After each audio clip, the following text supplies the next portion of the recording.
In January 2010, two economists, Carmen Reinhart and Kenneth Rogoff, produced a paper that suggested at a certain government debt level, bad things would start happening to nations. Now, it was called Growth in a Time of Debt, and here's what one of their conclusions was. Here's one of the conclusions. First, the relationship between government debt and real GDP growth is weak for debt to GDP ratios below a threshold of 90% to GDP. Above 90%, median growth rates fall by 1%, and average growth rates fall considerably more. We find that the threshold for public debt is similar in advanced and emerging economies. Jeff Snider, the head of global research for Alhambra Partners, recently brought up this paper in an article in which he asked, where are the bond vigilantes? Jeff, tell us, how do you introduce us to their paper? Well, first of all, I mean, I think that their conclusion is a good solid one, a good place to start. But it may not sound like all that much, right? Governments get to 90% of GDP in debt, and that drags growth by 1%, which, does that really matter? And that's, again, we talk about this all the time. We live in a nonlinear world, which means rate of change is everything. And a 1% decrease in rate of change, it doesn't sound like a lot, but over time, it's immense. It's a really legitimate, it's a really big drag on economic growth and activity. Therefore, progress, social advance, rising living standards, all those things are constrained. So, and I think this, the paper's conclusions do conform to, I think, a basic intuitive sense of how things should be, right? If the government gets itself out of control, there has to come a time when there are consequences to that. Not just political consequences, because obviously voters oftentimes like being showered with bribes and gifts and things like that, but some other sorts of financial consequences that impede the government's ability to just do whatever it wants, whenever it wants, however much it wants. And so when they came out with this paper 10 years ago, it was like, okay, here's the line. 90% of GDP. We've looked at, I think it was something like 2,600 different observations across several hundred years. I think there was 144 or 100 some odd 200 some odd observations, perhaps, in the United States alone.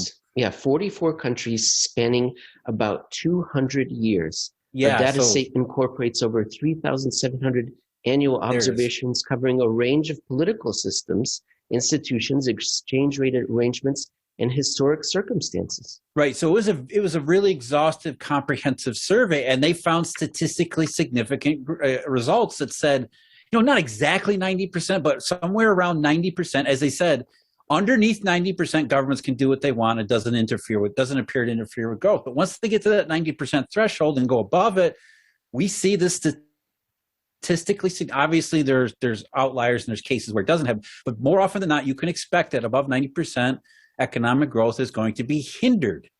And that was one of those things that in 2009 seemed to be pretty important, because that was the way the world was working. In the aftermath of the Great Recession, massive amounts of government borrowing, stimulus, Keynesians, and all these other things, hysteresis, as we just talked about. And it really looked like we were going to violate not just the United States, but a lot of places around the world. We're going to start flirting with the Reinhart-Rogoff cutoff line. Now, it sounds a little bit, what their words are not too dramatic, but the way we're speaking of it, it sounds dramatic. There's a cutoff line. There are consequences. But I'm thinking perhaps we're thinking of a hyperinflation or a default, and that's much further, if ever, than the 90% line. The 90% line, they're just saying growth will slow. And let me give you my thesis why I think that happens. I think that happens because debt is always paid. It's always paid by someone. And around 90%, the different sectors of the economy start looking around and start wondering who's going to pay. And they start making sure that they're not saddled with the bill. So I'm thinking of households, businesses, governments, foreigners, the wealthy, the poor. They start working and thinking more about who's going to pay the debt as opposed to worrying about economic activity. So I think that's why we start seeing growth slowing.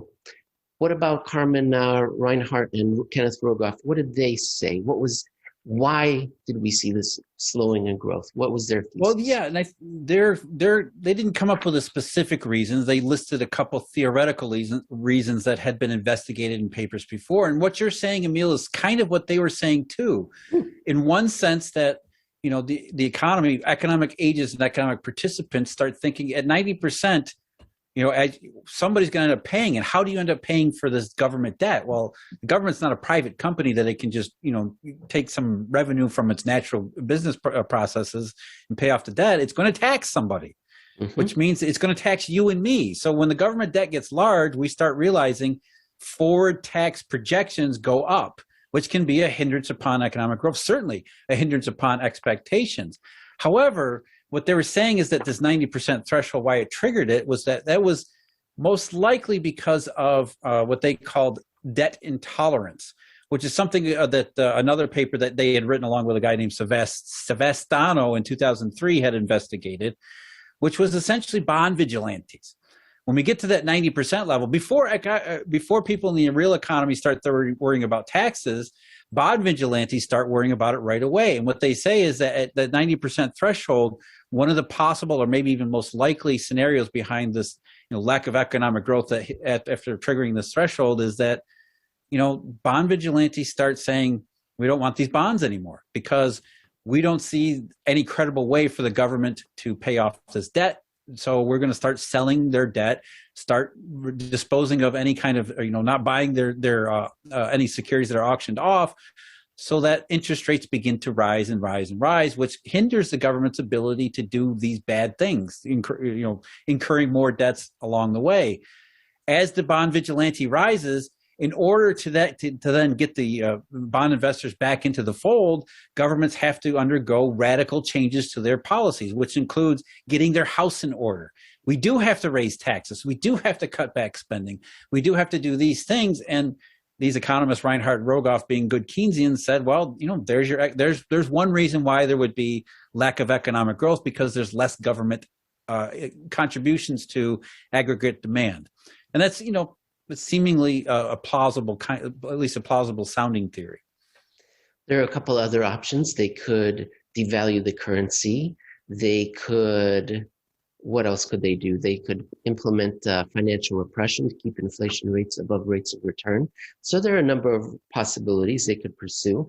And the Bank for International Settlements, on another topic now, Bank for International Settlements, they put together a nice data set that shows what the government debt to GDP is for some 40 different countries.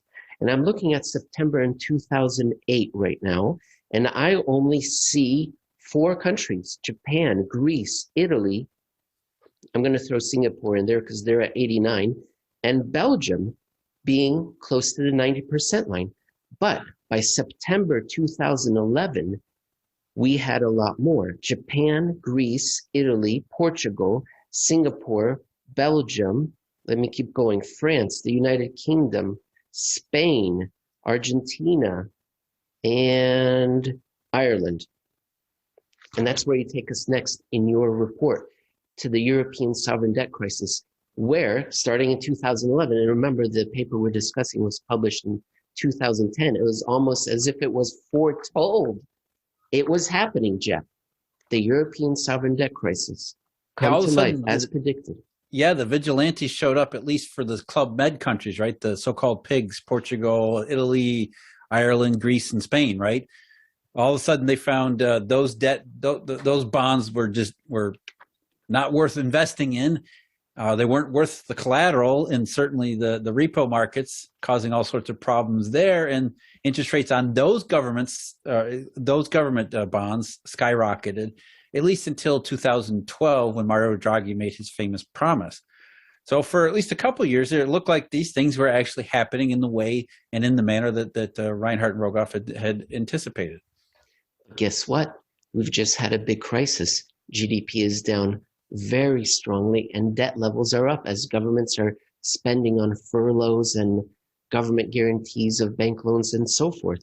And so the EU just yesterday, the 21st, said they reported what the calendar year 2020 debt level forecast is. And here it is. In the EU, the government debt to GDP ratio increased from 77.5% at the end of 2019 to 90.7 at the end of 2020, while the euro area increased from 83.9 to 98%. So both numbers are in that danger zone, as Mr. Tom Cruise would tell us. But wait a minute, where are the bond vigilantes now? Not only are there no bond vigilantes over the last 8-9 years in any of those places, including the United States, including Japan, we still have no economic growth. So, something big is missing from the equation here, at least, historically speaking. Lots of data that says 90% threshold, vigilantes, all that kind of stuff. And that explains the economic growth decay, when over the last 13 years now, we definitely have had the lack of economic growth, but outside of those few cases, no vigilantes. There's no debt intolerance anywhere. In fact, just the opposite. The higher government debt goes, the lower bond yields seem to fall. So it seems like that can't be the trigger between, or at least the consistent correlation between, or the causation between what we see in the bond markets and what actually governments are doing.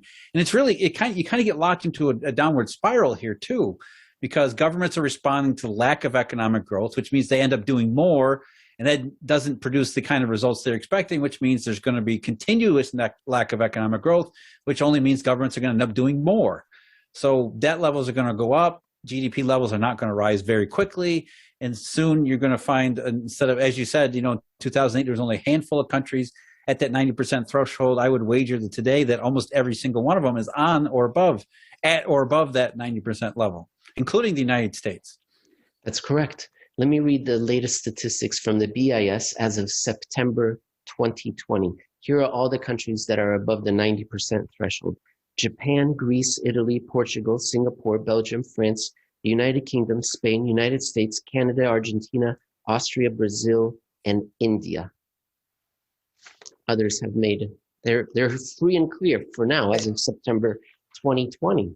Right, and they're going to be more going forward as we get to 2021. It's going to be, the whole world is going to be above the 90% threshold, in which, again, raises the issue: where are the vigilantes? Why are interest rates only falling?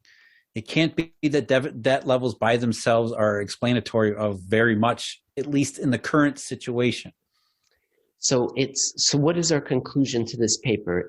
Yes, Reinhart and Rogoff are apparently right. And statistically, they were historically, and we're seeing it again now. Debt levels are rising, economic growth is slowing, but it's not being caused by bond vigilantes. It's more because of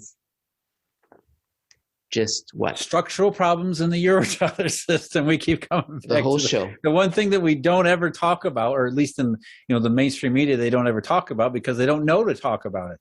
It's one of these things where, like Ben Bernanke's global savings glut. We can see the effect, but since it's the cause is outside of our worldview, we can't seem to put our finger on it, right? We know there's something going on. We know this is abnormal, but we can't say why, because we don't know about this. We don't invest this. The Eurodollar officially doesn't exist. It's a curious little investment between banks. It's not a monetary system that would have such far-ranging, wide impacts upon the entire global economy, negative impacts on the global economy since 2007. It's the X factor that's never factored into anything. And so, debt levels, and it's really, I think the major takeaway here, at least in the context of the current discussion, is here we have more debt being piled on in the wake of the 2020 recession. And again, this is supposed to be help and inflationary and do too much, and we're at risk of having governments go too far. When in the context of Reinhart and Rogoff's framework, then we should expect the opposite, right? More government debt. We're well above the 90% threshold, which would at least suggest or indicate some kind of correlation with lower, not better, but lower economic growth over the period ahead, which at the very least, even if you don't suggest the causation that we do, is consistent with lower and lower bond yields, which suggests lower mix of growth and inflation over the intermediate and longer run anyway. So the introduction of more debt maybe there's a reason bonds are not rallying or not being sold off as much or much more than they already have.